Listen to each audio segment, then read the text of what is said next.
this, it would turn off the rear cylinder. All right. Okay, we are on a heat wave.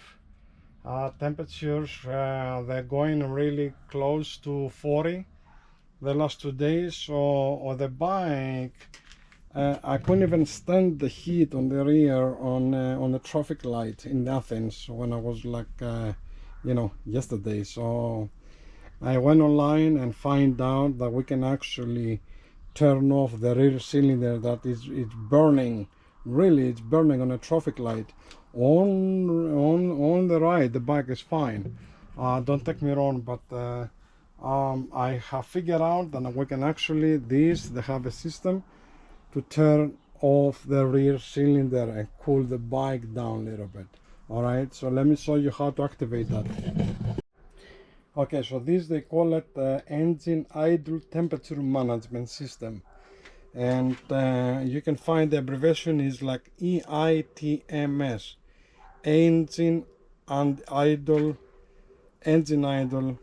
temperature management system from Harley-Davidson.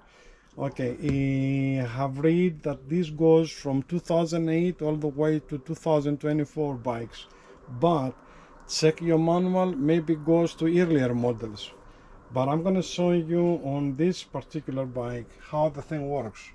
We turn on the ignition. It has to be on neutral to activate it. Then you activate it with your throttle. All right, so let's move the camera close so you can see it.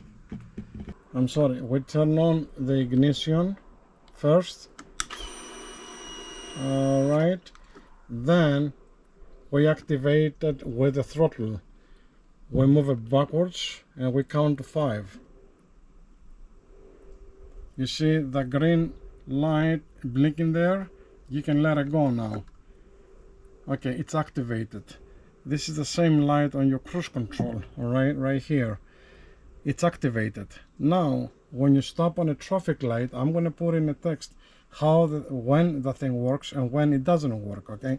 But when you go on a traffic light and the temperature is a certain level, it would turn off the rear cylinder, all right?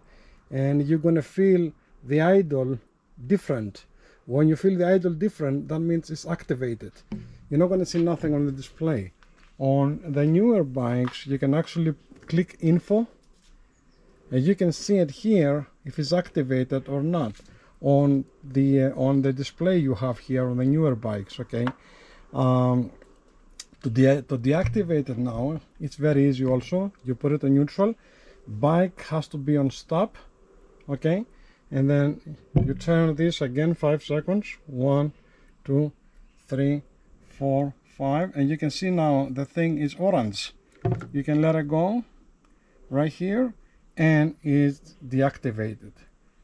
This is a good system. I haven't tried it yet, but I'm going to definitely use it right now because we are on a heat wave, and on a traffic light I was burning really.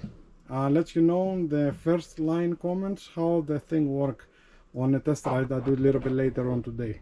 Thanks for watching, guys. Subscribe, more to come.